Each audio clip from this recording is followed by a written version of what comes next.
ਜੋ ਸਮਾਜ ਦੀ ਦਹਲੀਜ਼ ਲੰਘ ਕੇ ਆਪਣੀ ਕਹਾਣੀ ਆਪ ਲਿਖਦੀਆਂ ਨੇ। ਜਿੱਥੇ ਆਪਣੀ ਪਛਾਣ ਬਣਾਉਂਦੀਆਂ ਨੇ ਉੱਥੇ ਹੀ ਹੋਰਨਾਂ ਔਰਤਾਂ ਲਈ ਵੀ ਮਿਸਾਲ ਕਾਇਮ ਕਰਦੀਆਂ ਨੇ। ਉਹਨਾਂ 'ਚੋਂ ਇੱਕ ਹੈ ਪ੍ਰਨੀਤਾ ਬਿਸਵਾਸ, ਜਿਨ੍ਹਾਂ ਨਾਲ ਅੱਜ ਅਸੀਂ ਅੰਤਰਰਾਸ਼ਟਰੀ ਮਹਿਲਾ ਦਿਵਸ ਮੌਕੇ ਗੱਲ ਕਰਾਂਗੇ, ਜੋ ਮੂਲ ਰੂਪ ਤੋਂ ਪੱਛਮੀ ਬੰਗਾਲ ਦੇ ਰਹਿਣ ਵਾਲੇ ਨੇ ਪਰ ਪਿਛਲੇ 25 ਸਾਲਾਂ ਤੋਂ ਚੰਡੀਗੜ੍ਹ ਰਹਿ ਰਹੇ ਨੇ।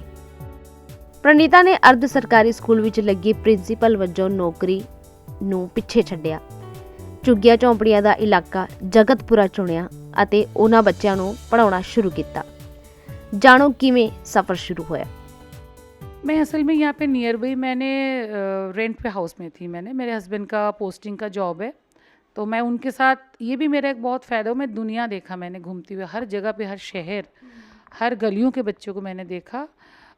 जबकि यहाँ पे मैंने आर्मी स्कूल में भी थी, मैं जब पठानकोट में थी एफओ स्कूल में भी थी, कॉन्वेंट्स में थी, चंडीगढ़ के भी कॉन्वेंट्स में थी, तो मैंने राजस्थान में भी गई थी। तो हर जगह मैंने घूमा और मैंने हर जगह भी ये प्रॉब्लम मैंने फेस किया। लेकिन उस टाइम इतना नहीं था, क्योंकि पैसे सबको चाहिए। उस टाइम मेरा परिवार था, फैमिलीज था, बच्चों को भी देखना था, सो मैं हिम्मत नहीं करी थी। लेकिन जब बच्चा मेरा पल गया और बच्चे ने मुझे साथ दिया, सबसे मुझे गर्व की बात है एज ए मदर, अगर आप बोलो वुमेंस डे में सबसे पहले एक माँ होने का गर्व आज मुझे महसूस होता है। मेरे बेटा ने जब आईआईटी किया और उसने जब ये चीज़ आईआईटी के ज़रिए देखा गांव में पढ़ाते हुए, तब उसने आके बोला मम्मा अभी आपको नौकरी छोड़ो और ऐसे बच्चों को पढ़ाओ जो मुझे लगे कि सच में उनको भी अंदर आईआईटी की सपना जगाओ कि हम कुछ कर सकते हैं। तो अब मैं यहाँ से छोड़ के भी जा सकती हूँ, लेकिन मैं नहीं जाती हूँ, फिर ये बच्चे नहीं आएंगे, क्योंकि इनके माँ बाप सुबह 6 बजे निकल जाते हैं और रात को 6 बजे आते हैं। तो ये लोग घर से आसपास ही ये लोग ढूंढते हैं कि जहाँ पे ऐसे कोई सेंटर मिले और ये लोग पढ़ने आए। और कोई कोई ऐसे भी बच्चे मेरे पास आ चुके हैं जिसके बच्चे छोटा 6 महीने का बाबू होता है, वो बाबू को लेके भी मेरे पास आकर सेंटर में पढ़ के गई है लड़कियाँ जो। तो ऐसे भी इनके पास बहुत सारे प्रॉब्लम्स होते हैं। तो हमको सॉल्यूशन ढूंढना है कि बच्चा पढ़े, उसके लिए हमको किस तरह से उनके साथ मॉडिफाई करनी है। हम उनके साथ सोचते हैं, उसके प्रॉब्लम के साथ। ये नहीं कि भाई तुम हमारे पास आओ सारा छोड़ के, ऐसे नहीं हो सकता। छोड़ के भी जा सकती हूँ, लेकिन मैं नहीं जाती हूँ, फिर ये बच्चे नहीं आएंगे, क्योंकि इनके माँ बाप सुबह 6 बजे निकल जाते हैं और रात को 6 बजे आते हैं। तो ये लोग घर से आसपास ही ये लोग ढूंढते हैं कि जहाँ पे ऐसे कोई सेंटर मिले और ये लोग पढ़ने आए।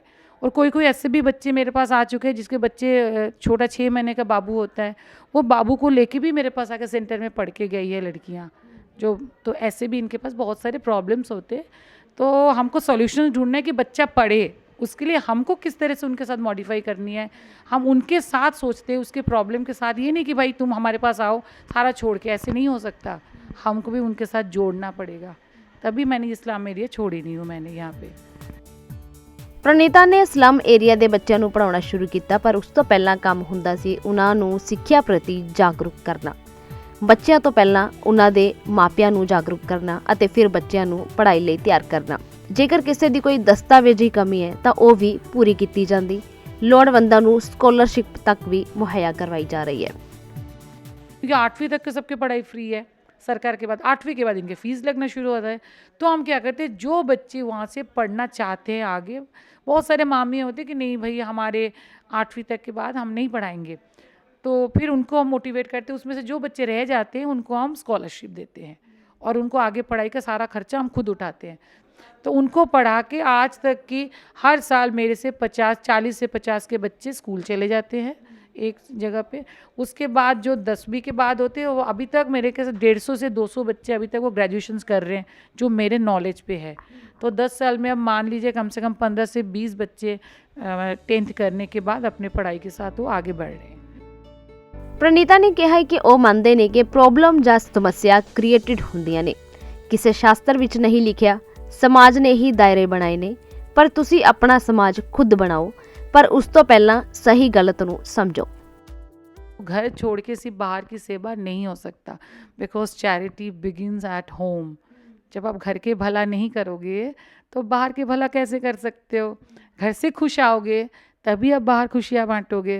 सो मेरी सोच है, तो ये सोच के साथ मैंने आई प्रॉब्लम, स्ट्रगल आई, लकीरें खींचा गया, बट उसको भी मैंने धीरे धीरे पार करते हुए आज लोग साथ भी देते हैं मुझे, समझते हैं मुझे। उनको टाइम दिया मैंने कि मेरे को समझो। मेरे परिवार में मेरे एक ही बेटा है और मेरे हस्बैंड है, वो भी सरकारी बैंक में है, और मेरे फादर इन लॉ है जो 80 साल के बुजुर्ग हैं, उनकी भी जिम्मेदारी मेरे पास है। जैसे आप मेरे नाम से पता ही लगता है, मैं बंगाल से बिलोंग करती हूँ, बट 25 साल मेरे पंजाब में हो गए, तो मैं आधी पंजाबी हो गई। तो यहाँ के लोग ही मेरे लोग हैं। तो मैं वहाँ पे जब शिफ्ट करी, मेरे पापा को भी लेके आ गई सब में। तो मेरे तो परिवार इतने ही है, लेकिन अभी जो परिवार मेरा सबसे ज़्यादा, इन बच्चे मेरे परिवार हैं। ਪ੍ਰਨੀਤਾ ਤੋਂ ਪੜ੍ਹੇ ਵਿਦਿਆਰਥੀਆਂ ਨੇ ਦੱਸਿਆ ਹੈ ਕਿ ਕਿਵੇਂ ਪ੍ਰਨੀਤਾ ਨੇ ਉਹਨਾਂ ਨੂੰ ਅੱਗੇ ਦੀ ਪੜ੍ਹਾਈ ਲਈ ਪ੍ਰੇਰਿਆ ਅਤੇ ਉਹਨਾਂ ਨੂੰ ਆਪਣੀ ਜ਼ਿੰਦਗੀ ਵਿੱਚ ਮੰਜ਼ਿਲ ਤੱਕ ਪਹੁੰਚਣ ਲਈ ਨਵਾਂ ਰਾਹ ਦਿੱਤਾ ਹੈ। मैं 2015 में ज्वाइन किया था, गांव से आया था, तब मैं तो मैम से मिला, तो मैम ने मुझे स्कूल में डाला पढ़ने के लिए। नहीं, पहले गांव में पढ़ता था, तो ऐसे पढ़ाई नहीं थी मेरी वहाँ। कॉमर्स स्ट्रीम है मेरी।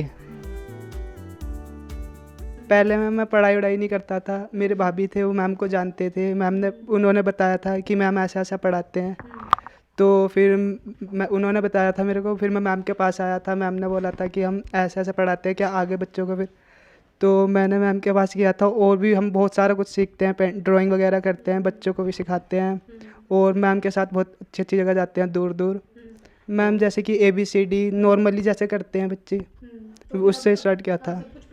यस मैम, अब मैं 10th कर रहा हूँ ओपन बोर्ड से। मैम कुछ आता भी नहीं था मेरे को, यहाँ पर आने के बाद मैं बहुत कुछ सीख चुका हूँ मैं। ਪ੍ਰਨੀਤਾ ਵਿਸ਼ਵਾਸ ਝੁੱਗੀਆਂ ਦੇ ਬੱਚਿਆਂ ਲਈ ਉਹ ਸਹਾਰਾ ਬਣੀ ਹੈ ਜੋ ਸ਼ਾਇਦ ਉਹਨਾਂ ਦੇ ਮਾਪੇ ਵੀ ਕਈ ਵਾਰ ਪੜ੍ਹਾਈ ਦੇ ਮਾਮਲੇ ਵਿੱਚ ਨਹੀਂ ਬਣ ਪਾਉਂਦੇ ਨੇ। ਪ੍ਰਨੀਤਾ ਦੀ ਸੋਚ ਅਤੇ ਕਰਮ ਨੇ ਨਾ ਸਿਰਫ ਇਹਨਾਂ ਬੱਚਿਆਂ ਦੀ ਜ਼ਿੰਦਗੀ ਬਦਲੀ ਹੈ, ਬਲਕਿ ਸਮਾਜ ਵਿੱਚ ਇੱਕ ਨਵਾਂ ਸੰਦੇਸ਼ ਵੀ ਦਿੱਤਾ ਹੈ ਕਿ ਸੱਚਾ ਸਸ਼ਕਤੀਕਰਨ ਸਿਰਫ ਆਪਣੇ ਲਈ ਨਹੀਂ ਬਲਕਿ ਦੂਜਿਆਂ ਲਈ ਕੁਝ ਕਰਨਾ ਹੈ। ਮਹਿਲਾ ਦਿਵਸ ਮੌਕੇ ਪ੍ਰਨੀਤਾ ਵਿਸ਼ਵਾਸ ਵਰਗੀਆਂ ਔਰਤਾਂ ਸੱਚਮੁੱਚ ਹੀ ਸਲਾਮ ਦੇ ਕਾਬਿਲ ਨੇ। ETV ਭਾਰਤ ਲਈ ਚੰਡੀਗੜ੍ਹ ਤੋਂ ਕਮਲਜੀਤ ਕੌਰ ਦੀ ਰਿਪੋਰਟ।